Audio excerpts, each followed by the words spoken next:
All right, and we are back here on the GSMC Football Podcast. And for the fourth part of the show, we are going to now get into talking about the Week 1 rematches in the first round of the NFL playoffs. We got the Eagles and the Packers, and the Commanders against the Buccaneers. Now, it was kind of funny how when I was organizing, the segments for today's show, because I put the Broncos and the Bills by itself, and then I realized as I was going through it, I'm like, oh yeah, that's right. These two games, the remaining two games on Sunday are rematches from Week 1, so that works out perfectly. So yeah, we're gonna preview these two games here. We'll start off with the Eagles and the Packers. So they met in Week 1, one of the first of the two Week 1 rematches here. But this game, or that game, I should say, was played in Brazil. And, I said this week, but that was a sloppy game. There were turnovers by both teams, but there was a lot of scoring. Saquon Barkley had 3 touchdowns in the game. He finished with 24 carries for 109 yards, 2 rushing touchdowns, but he also had the receiving touchdown as well. A.J. Brown had 5 receptions for 119 yards and a touchdown. Devontae Smith had 7 for 84. Jalen Hurts went 20 of 34 for 278 yards, 2 touchdowns, 2 interceptions. And then for the Packers, Jordan Love went 17 to 34 for 260 yards, 2 touchdowns, and a pick. He also got hurt in the game and missed some time. Josh Jacobs had 16 carries for 84 yards. Emmanuel Wilson had 4 for 46. Jaden Reed had a big game, 4 for 138 and a touchdown. He did also have a rushing touchdown as well. And then Romeo Doubs, he hit 4 for 50. Couple of interceptions by Jair Alexander and Xavier McKinney. And then the Packers defense had 2 sacks of Jalen Hurts. And the Eagles defense, did they have any sacks of Jordan Love? They had 2 sacks. Well, one of them was of Malik Willis because he came in to throw the Hail Mary at the end of the game. But yeah, the Eagles won that game at 34-29. And what to expect from this game? The Packers, they're coming in, losing 2 straight. The Eagles, when's the last time the Eagles lost a game? I have to go back and look. It's because it's been a while. They finished the year 14. Actually, no, it's not. It hasn't been a while because they lost to Washington. That's right. They lost in Week 16 to Washington. Jalen Hurts got hurt in that game. He is going to play in this game. He returned to practice. And I talked about if he was going to be rusty, if we should worry about that. I don't think so. But yeah, this is another game where I could see it possibly being a blowout in the Eagles' favor. But I think this game should be close. Because the Packers have not played great the past couple of weeks. I think they're due to play a good game. And, Jordan Love is coming in banged up. He was a full participant in practice, which is good. They are going to be without Christian Watson, which does hurt. But, these receivers got to step up. This is a very good Eagles pass defense that they're going to be going up against.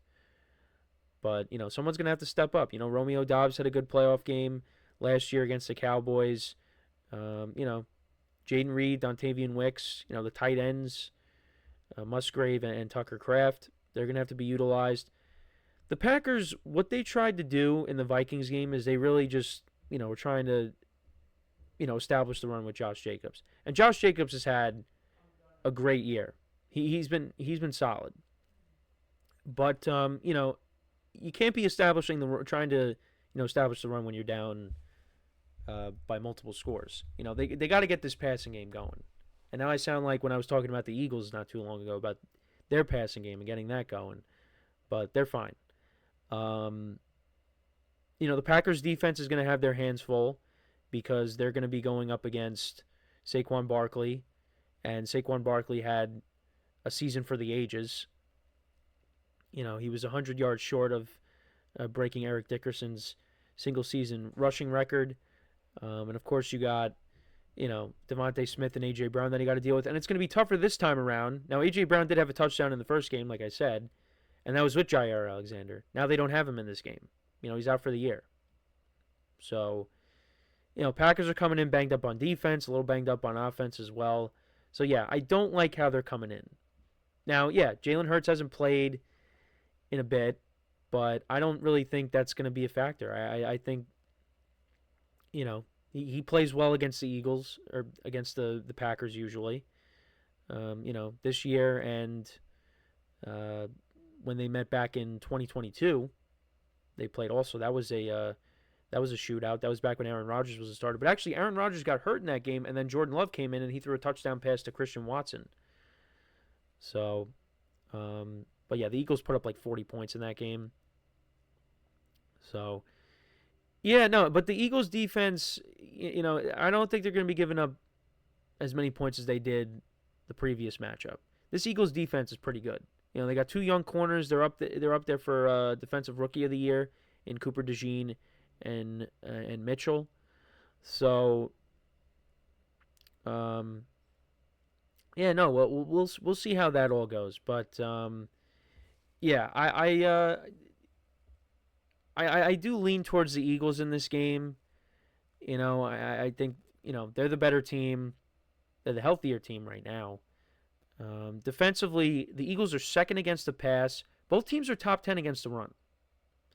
So, we'll see, how the Packers handle Saquon Barkley, but I do worry about them against the pass. I think the Eagles are going to be winning this game through the air because the Packers are 14th against the pass. They give up an average of 232.9 passing yards per game. And then points allowed, both defenses are top 10. Eagles are second, Packers are sixth.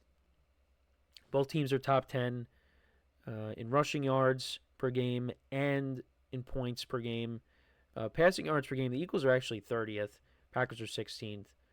But yeah, I think Eagles are going to win this game. I think Saquon Barkley will have a good game, but I think you're going to see a lot of A.J. Brown and Devontae Smith and Dallas Goedert. But yeah, I do lean towards the Eagles in this matchup. I just think they're the better team. But you know what? The Packers, they went on the road last year as a 7th seed against an NFC East opponent, and they won that game. So it would not shock me.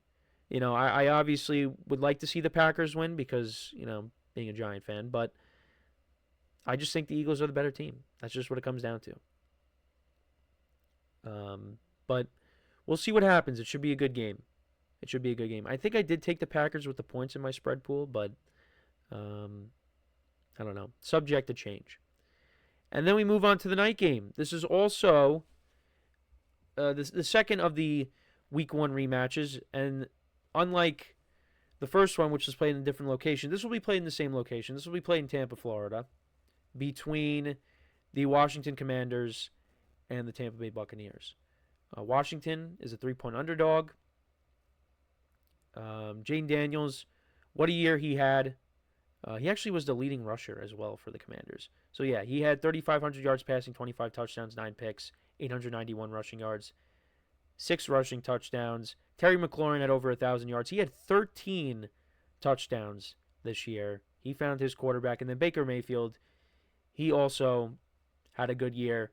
4,500 yards passing, 41 touchdowns, 16 picks. Bucky Irving, their rookie running back, 8 rushing touchdowns, over 1,000 yards. Mike Evans got his 1,000 yards once again, and he had 11 touchdowns despite missing some time. The Bucs are top 3 in passing yards per game. The Commanders are 18th. Rushing yards per game, both teams are actually top 5. Commanders are 3rd. The Bucs are 4th. Points per game, both teams are top 5 as well. The Commanders are 5th and the Bucs are 4th. And then defensively, Commanders' defense is actually good against the pass, and we'll be seeing Marshawn Lattimore matching up against Mike Evans here. The Bucs' defense is 30th. And then against the run, the Bucs are actually 4th against the run. Commanders are 30th, and the Bucs like to run the football, so that's going to play a huge role in this game. And then points allowed, both teams are middle of the pack. The first time these two teams met, it was 37-20. Baker Mayfield had 4 touchdown passes in the game. I think I went over this before. Chris Godwin had a touchdown. Mike Evans had 2. Jalen McMillan had 1, and he's been good as of late. Bucky Irving only had 62 yards on the ground. Jane Daniels passed for under 200 yards. He had 184 passing yards, 17-24 he went. 88 rushing yards and 2 touchdowns. Brian Robinson Jr. had a touchdown. Eckler actually was their leading receiver. They'll have him for this game. They got him back after he was out with a concussion. But yeah, no, I'm curious to see how it goes. I mean, it's going to be a different kind of game. The Commanders are a better team than how they were in Week 1. Jaden Daniels went through the whole year. Now he's got that NFL experience under his belt. But now he's going to be getting his first playoff experience, and we'll see how he responds. I think he will play well. I think this has the potential to be a very high-scoring game. Baker Mayfield and the Buccaneers, it didn't look good for a while. It looked like, with all the injuries, it was going to be tough to overcome, but they were able to do that. They got some help from the Falcons struggling, and they're in the playoffs once again. And I do like them in this game. I think it'll be close. I think the Commanders could definitely win this game because I do worry about the Bucs heading in. Their pass defense is not great, like I just went over. And Jaden Daniels and that offense could put up points. So I do worry about that, but Baker Mayfield and the Bucs offense could put up points too. If Marshawn Lattimore is going to be on Mike Evans, then Jalen McMillan's going to have to step up. They're going to have to lean on their running game, which the Commanders are not good at stopping the run. So if they do that, I favor them in that respect. Yeah, I like the Bucs to win this game. I like them in this matchup. I think that Baker Mayfield will play well, and I think they'll do just enough that they'll get by and move on to the next round. So yeah, I don't see I don't have any of the losing teams winning their respective rematches, but it could definitely happen. But yeah, I lean towards the Buccaneers. They're at home, and I just like them in this spot. So I got the Eagles and the Buccaneers winning their games. But yeah, let me know what you guys think though about this. Who do you think wins these games? Let me know in the comments. So when we come back from our final break of the show, I will go over the rest of the playoffs, how I see the rest of the playoffs shaping out, and that will take us right to the end of the show and into the weekend. So for one final time today, stick around, and we'll be right back here on the GSMC Football Podcast.